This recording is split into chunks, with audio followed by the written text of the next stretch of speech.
안녕하세요. 닥터 부자아빠입니다. 네, 오늘도 구독자분의 사연을 잘 상세하게 좀 읽어보고요. 이제 구체적인 조언을 드리는 시간을 가져보도록 하겠습니다. 먼저 주요 기사 몇 개만 살펴보고요. 바로 이어가지고 사연을 같이 읽어보겠습니다. 첫 번째 기사입니다. 헤드라인이 이거예요. 1월부터 7월 서울 아파트 거래 39.4%. 퍼센트니까 40% 정도 될 것 같고요. 대략. 그 정도 되는 비율이 한 10억 원 이상 거래가 됐는데, 이거는 역대 최고 비중이다라는 내용입니다. 아무래도 주택가격이 올랐으니까 그런 통계 데이터가 잡힌 것 같고요. 좀 단순 산술적으로 보면은 10건 중에 한 4건 정도가 거래가 됐는데, 그게 다 10억 원 이상의 주택 거래이다라고 심플하게 이해를 하면 될 것 같고요.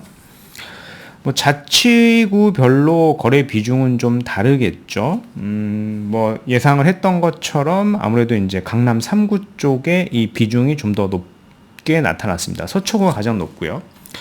그 다음이 강남구, 송파구, 성동구, 마포구, 광진구 이 순서로 나타났습니다. 이러한 현상은 이제 똘똘한 한 채 현상으로 입주가 우수한 고가 아파트에 대한 수요가 지속되고 있으며, 이와 더불어서 이제 15억 초과 아파트 대출도 이제는 다 나오지 않습니까? 물론 이제 본인의 어떤 소득 대비해서 DSR을 계산해서 대출 비율은 나올 테지만은 몇 년 전보다는 사실은 대부분의 규제들, 특히 대출과 관련된 규제들이 다 풀려 있다 보니까 이런 고가 주택으로 갈아타기에 대한 수요의 진입이 좀 더 많은 장세가 아니었나라고 생각이 됩니다. 1월부터 한 7월까지요. 이렇게 보시면 될 것 같고요. 두 번째 기사입니다. 강남 출퇴근 편하고 집값도 싸다. 젊은 부부들 몰리는 동네. 그 지역이 어디냐라고 하면은요, 사진을 이렇게 표시를 해놨는데, 관악구 일대 아파트를 얘기를 하는 겁니다. 상세 기사 내용을 한번 살펴보시죠. 올해 서울 관악구 외지인 매매 비율이에요. 비중. 건수죠, 건수. 건수가 보면은, 사실은 거래량이 갑자기 5월, 6월에 이렇게 터지면서 197건까지 올라갔죠. 근데 이게 외지인이 매매했다라는 그런 통계치라고 보면 될 것 같습니다. 그 주소지가 외부에 있는 지역을 얘기하는 거겠죠. 그래서 6월에 이제 서울 관악구 아파트의 외지인 거래가 전체 한 288건의 68.4%를 차지한 것으로 나타났다라고 하죠. 그래서 관악구가 가장 높은 외지인 매입 비중을 나타냈고요. 그 다음으로 이제 강북구나 중랑구, 강동구, 송파구 순서로 많았다라고 합니다. 특히 송파구 일대의 잠실 같은 경우에 토지거래 허가 구역임에도 불구하고 사실은 거기를 실거주를 해야 되지 않습니까? 그래서 외곽지를 내가 팔고 이렇게 갈아타려는 수요들이 이제 굉장히 많았다라고 우리가 좀 분석을 해볼 수 있을 것 같습니다. 그 다음 기사입니다. 원희룡 9월 20일부터 25일 추가 공급 대책을 마련할 것이다. 핵심은 첫 번째는 금융에 대한 부분이고요. 그리고 두 번째는 인허가 부문이라고 합니다. 그래서 인허가를 좀 간소화해서 줄여야지 공급의 속도가 빨라질 테니까 그런 얘기를 하는 것 같고요. 원래 어떤 정책이 발표되기 이전에 정책이 바로 이렇게 갑작스럽게 나온다라기보다는 이런 식으로 기사가 좀 몇 번 나오고 나서 공식적으로 좀 발표가 되는 경향이 있었고, 정확한 발표 시점은 추석 연휴 전 이 말씀드렸던 금융에 대한 부분과 인허가 방안, 인허가를 더 어렵게 한다, 복잡하게 하는 게 아니라 간소화하겠죠. 지금 이제 공급에 대한 이슈 지금 발등에 불이 떨어졌다 보니까 그와 관련된 정책 자료들이 곧 나올 걸로 볼 수 있을 것 같습니다. 그래서 금융이나 토지 인허가, 주택 공급, 비금융적 요인들에 대해서 손을 볼 것 같고요. 근데 이렇다 보면은 사실은 어떤 인허가에 대한 부분, 재개발 재건축이겠죠. 서울 같은 경우에는 신규로 공급할 수 있는 건 정비 사업밖에 없으니까. 사실 현재 서울의 수급이 좀 꼬인 상황이다 보니까 그런 부분들의 인허가를 간소화하다 보면은 정비 사업 구역 쪽에 일부 어떤 프리미엄이라던가 이런 쪽에 좀 자극이 될 수도 있다라는 생각이 조심스럽게 좀 듭니다. 그렇죠. 어떻게 보면 장기적으로 우리가 주택 가격에 시그널을 줘서 공급을 많이 할 거니까 이런 시그널을 줘서 인허가를 감소하는 정책은 낼 수 있겠으나 단기적으로 봐서는 이렇게 가격이 좀 오르는 그런 현상들은 막기는 어려울 수 있을 것 같습니다. 오늘 이제 구독자 사연을 읽어드리도록 하겠습니다. 안녕하세요, 닥부님. 40대 후반의 주부입니다. 3본 9단지 중대형 한 채를 소유 중에 있고요. 자, 밑줄 한번 그어보겠습니다. 3본 9단지 중대형 한 채. 남편은 서울로 직장을 다니고 있습니다. 노량진 인근이신 것 같고요. 자녀는 2명이 있고 중학생, 고등학생, 20년 넘게 3본에서 살고 있으며 거주 만족도는 매우 좋습니다. 다만 고민인 것은 남편의 직장 생활은 이제 한 5년 남짓 남은 것 같고요. 3본 9단지를 제외하면은 요걸 제외하고 현금이 한 1억 5천 정도 있으신 것 같은데 그러니까 노후 준비가 지금 제대로 되어 있지 않다 보니까 걱정입니다. 그래서 노후 준비를 위해서 작게나마 한 1억 5천으로 투자를 해야 하는지 아니면 3본의 주택을 매도해서 어디로 가야 하는 것인지 너무 고민이 많습니다. 남편도 일만 하지 재테크에 대해서는 전혀 관심이 없어서 혼자 고심하다 영상을 보고 사연을 보냅니다. 방향성 한번 주시면 정말 감사하겠습니다. 라고 사연을 주셨고요. 그럼 방향성에 대해서 그리고 대략적인 어떤 지역에 대해서도 좀 같이 언급을 드려보면 좋을 것 같고요. 이렇게 좀 보시면 될 것 같아요. 내가 소유한 아파트가 한 채가 있는데 그 아파트가 너무너무 좋은 아파트다 라고 하면 그러니까 투자성을 얘기하는 거겠죠. 제 어떤 방송은 투자에 대한 얘기를 주로 하니까 여튼 내가 가지는 한 채 아파트가 투자성이 너무 좋은 경우에는 여유 자금이 지금 1억 5천이 있잖아요. 그러니까 추가적으로 내가 어떤 투자를 하는 것까지는 오케이인데 제가 판단하기로는 3본 9단지 중대형 정확히 어떤 단지인지는 특정을 하지는 않았어요. 물론 이제 저한테 사연을 주셨을 때는 단지 이름이 있었는데 제가 좀 제거를 했거든요. 제거해서 봤을 때 이 시세 모니터링을 과거부터 제가 한 7년 전부터 물론 이제 10년 전부터 보긴 했는데 쭉 모니터링 해보면은 가격의 어떤 반등이라던가 그리고 향후의 어떤 미래의 가격 형성이라던가 이런 걸 봤을 때 투자성이 그렇게 높은 지역은 아니라고 좀 판단이 되기 때문에 3본이라고 하는 지역은 좀 매도를 좀 했으면 좋겠고요. 매도를 해서 근데 자녀분들이 있으니까 거주지는 옮기기 어렵잖아요. 그러니까 집을 내가 매도를 해도 이사를 가지 않더라도 그러니까 주인이 매도를 할 때 이제 전세, 그러니까 주전세라고 하죠. 주전세로 계약을 해서 내가 2년이든 4년이든 이렇게 거주를 하면서 4년 이상이 좋겠죠. 왜냐하면 3본이라고 하는 지역은 사실은 거주비가 높지는 않아요. 그래서 이제 쾌적한 거에 비해서는 거주비가 높지 않기 때문에 그렇게 실거주의 관점으로만 보고 그럼 내가 매도를 했으면 매도 자금이 생길 것이고 현재 현금도 있을 테니까 이 자금을 좀 더해가지고 40대 후반인 남편분 같은 경우 연세가 좀 더 많으신 것 같아요. 그죠? 50대 초반이거나 50대 중반 정도 되셨을 건데 이 정도 나이 때면 사실 노후 준비를 빨리 하셔야 됩니다. 그래서 사업의 속도가 빠른 구역으로 좀 자산을 잘 이동시키는 방향성이 저는 무엇보다 첫 번째이기 때문에 그런 방향성으로 좀 의견을 드리도록 하겠습니다. 자, 근데 3본이라고 하는 지역은 보면은요, 여기죠, 여기. 3본. 정확하게 따지면 이제 1기 신도시입니다. 근데 1기 신도시도 보면 여러 지역이 있죠. 분당, 일산, 평촌, 3본, 중동 이렇게 있는데, 이 단지들, 이 지역의 평균 용적률을 좀 내보면은 한 205% 정도 됩니다. 3본 같은 경우에는. 가장 낮은 데가 사실은 일산이고요. 그죠? 분당 같은 데는 한 그 중간 정도 됩니다. 물론 이게 이제 단지 어떤 평균을 낸 거다 보니까 절대적인 비율은 아닐 텐데 절대적인 건 아닐 텐데 용적률이 높다란 얘기는 재건축이 어렵고요. 물론 이제 1기 신도시 특별법을 통해서 재건축을 한다라고 하더라도 사업성이 높지가 않습니다. 그런 부분이 제가 이제 매도 의견을 드렸던 거고요. 특히 여러 지역들 중에서 3본이라고 하는 지역이 가지는 색깔이, 사실 3본이라고 하는 지역이 아무리 재건축이 되고 속도가 빨라도 평촌을 넘긴 어렵고요. 이 평촌이라고 하는 지역은 사실 좀 분당을 넘기는 어렵겠죠.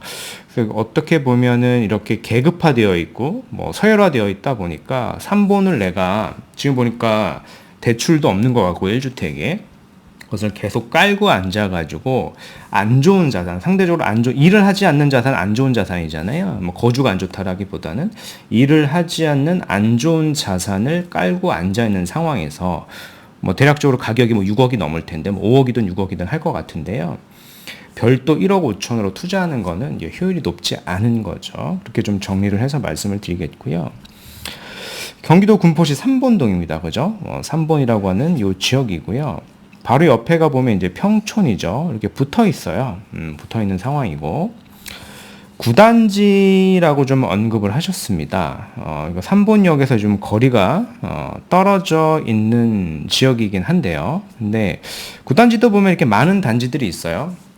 근데 사실은 여기가 중대형으로는 구성이 되어 있다라고 중대형에 대한 힌트가 있기 때문에 여기를 제가 언급을 한 거고, 주변에 사실 학군이 좋죠. 이 3본 일대에서도 학군으로 좀 유명한 지역이고, 그래서 전세가가 오래된 아파트임에도 불구하고 그렇게 낮지는 않아요. 살기에도 사실은 산을 끼고 있기 때문에, 수리산이죠. 그래서 굉장히 쾌적하죠. 그래서 좋은 지역임은 맞겠으나 뭐 단지를 제가 뭐 특정하지는 않고 한 단지를 예로 한번 들어보도록 하겠습니다. 요 단지죠. 여기도 이제 구단지고 중형에서 이제 대형의 평형으로 구성이 되어 있는 단지인데, 요 매매가가 지금 보면은 뭐 1층은 좀 제외를 하고 뭐 6억 1천 정도에 나와 있고요. 용적률이 한 220이지 않습니까? 그래서 여기가 뭐 재건축이 된다라고, 특별법을 재건축이 된다라고 하더라도 사업성이 좋지 않고요.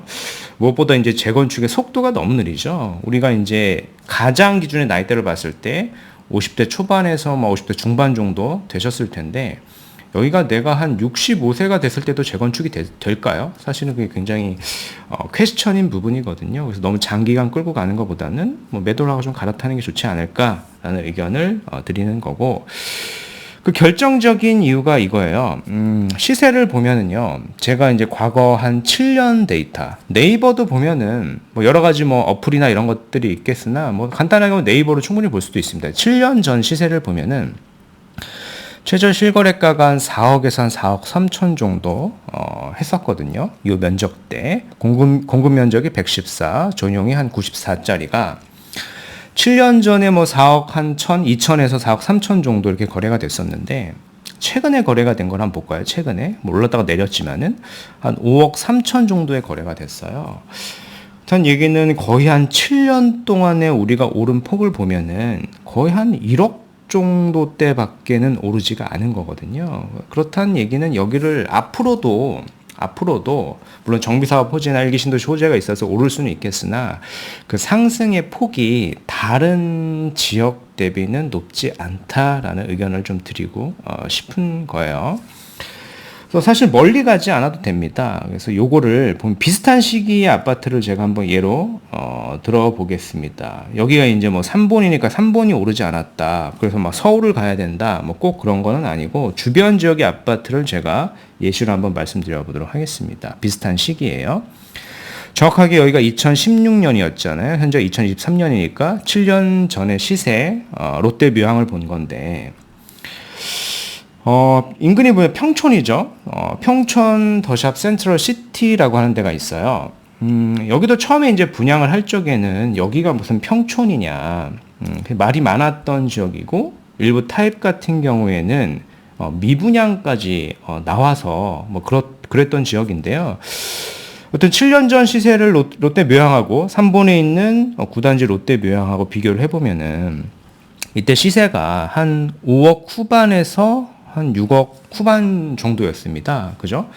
근데 3분의 시세가 4억대 한 초반, 중반 정도였으니까요. 금액적으로 보면 한 1억대 정도? 1억 한 중반 정도? 밖에는 차이가 나지 않았었거든요. 근데 지금은 어떤가요? 지금은 보면은, 최저가가, 이건 저층이니까 저층을 좀 제외하고, 보통 중간층 이상을 봐야 되니까 12억 이상 정도의 호가로 나와 있습니다. 이미 좀 실거래된 게 한 11억 8천 정도가 되니까요. 전고점은 거의 한 15억 정도 갔던 단지이죠. 그죠? 그렇다는 얘기는 내가 그 해당 시점에 2016년도에 요쪽 쪽으로 이렇게 갈아탔다라고 하면은 이미 나의 자산은 뭐 5억에서 6억이 아니라 이미 나는 한 12억 뭐 그 이상도 될 수 있는 거겠죠. 그래서 지역을 그렇게 크게 멀리 갈 필요도 없는 거예요. 그죠? 뭐 그런 얘기를 좀 드리고 싶겠고요. 뭐 이런 질문을 할 수 있겠죠. 아, 삼본과 평촌과 비교했을 때 평촌이 더 상위급지니까 가격이 더 많이 오르는 건 당연한 거 아니냐라고 이제 질문을 할 수 있는데요.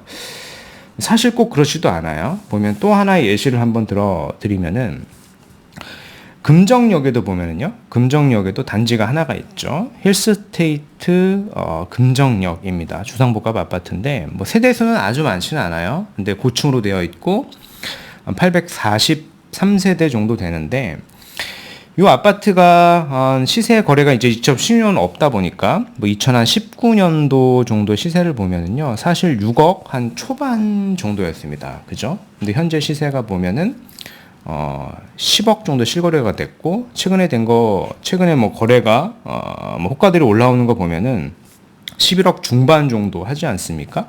이전 고가도 한 14억 4천 정도 하고요.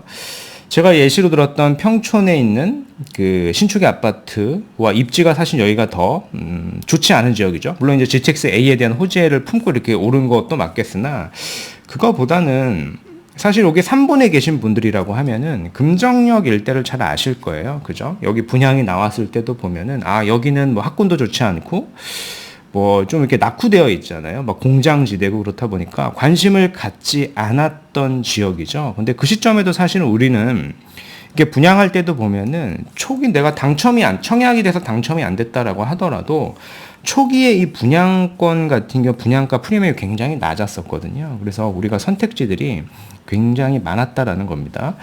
충분히 여기를 갈아탈 수도 있었을 거고 뭐 1억이든 뭐 그 정도 자본 가지고 충분히 우리가 분양권을 우리가 살 수도 있었던 타이밍이 계속적으로 있었습니다. 제가 이게 신축의 아파트를 예로 들어서 좀 말씀을 드리는 이유가 뭐냐면은 삼본도 그렇고요. 평촌도 그렇고 대부분의 아파트들, 물론 이제 평촌의 아파트든 이제 신축의 아파트들이 몇 개 들어오긴 했으나 아직까지도 오래된 아파트들이 많거든요. 삼본은 대부분의 아파트들이 일부 레미안 같은 경우만 빼고는 대부분 다 오래된 아파트다 보니까 해당 지역에서 뭔가 빠르게 좀 신축이 되고 신축 아파트가 있으면은 가격이 사실 많이 빠르게 오르는 경향이 있다더라라는 겁니다. 그래서 우리가 해야 될 일은 해당 일대 지역에서 좀 빠르게 신축이 될 지역으로 내 자산을 좀 옮겨 놓는 선택지를 고려하시는 게 저는 1순위이다라고 좀 설명을 드려보겠습니다.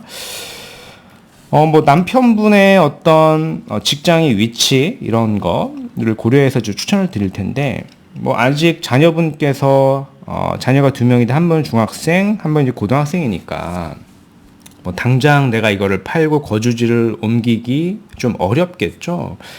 그래서 저는 만약에 이 단지를 갖고 있다라고 하면 이걸 매도를 하면서 우리가 이제 주전세로 살게 되면은 삼본이라고 하는 지역은 이 거주의 쾌적성 대비해서 이 거주 비용이 사실은 저는 굉장히 좀 저렴하다라고 생각이 되거든요.